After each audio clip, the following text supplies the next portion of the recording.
From AmazingAvenue.com, headline, Top 25 Mets Prospects for 2024. At number 17, Alex Ramirez. Now, before we get into this video, I need you to hit that subscribe button so you know what's going on with the Mets prospects, minor leagues, minor league moves. So here we go. I haven't done a video like this in a while. A little behind with things, but let's go. Let's see. It's a little bit all screwed up.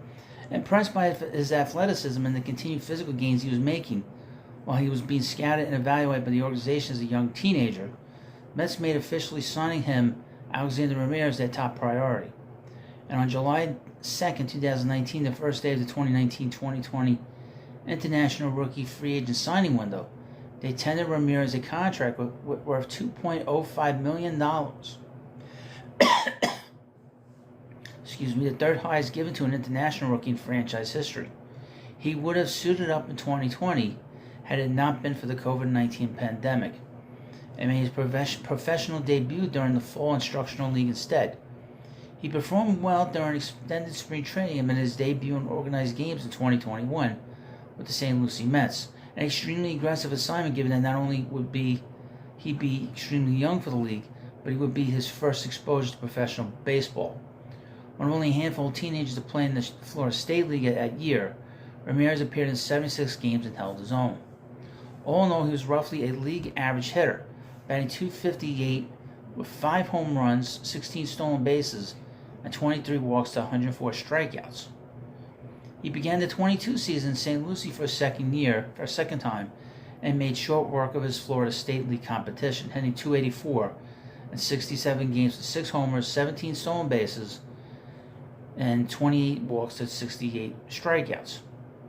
He was promoted to the Brooklyn Cyclones on the 4th of July and remained in Coney Island for the remainder of the year, hitting .278 in 54 games with 5 homers, 4 stolen bases, and 16 walks to 54 strikeouts.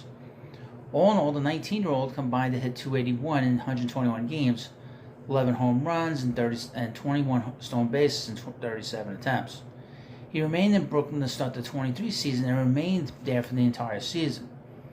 As the 20-year-old seemingly took steps back at the plate, appearing in 120 games for the Cyclones, he hit .221 with 7 home runs, 21 stolen bases. At the plate, Ramirez holds hands at about the letters, with the bat straight and upright, all in one motion. He loads on his back leg while bringing his hands back and up a bit. During this movement, he twists his wrist and tilts his bat head towards first base, toward his right side. As he strides forward, a very slight leg lift, borderline toe tap, he twists his wrist again, now tilting his bat head to the opposite side, the more familiar 45 degrees or so behind his head to the left.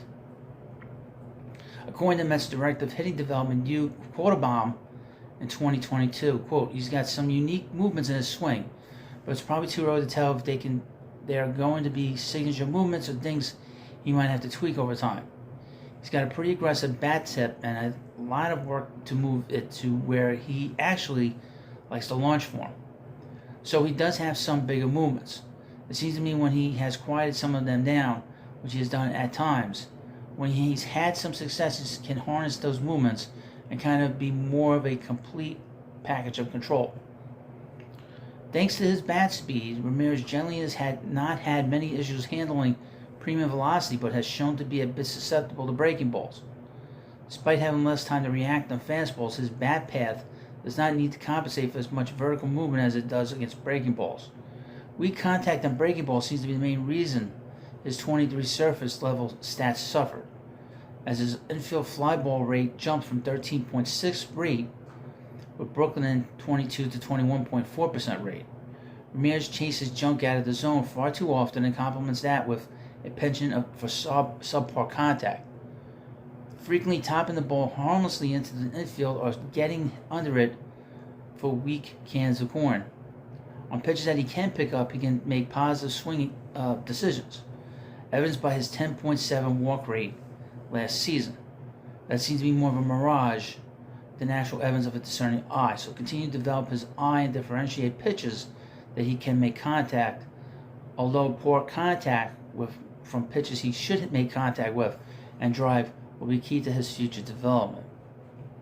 Tall and athletic, Ramirez runs with an effortless, graceful gait posting plus and even occasional plus times in the 60-yard dash, allowing him to cause havoc on the base paths. He is still learning how to read pitchers and their movements to home, but Ramirez should be a double-digit base steal in the future with strong success rates. In the outfield, that speed gives him the present ability to play center field. He reads the ball off the bat well and has more than enough range to cover anything remotely hit in his direction.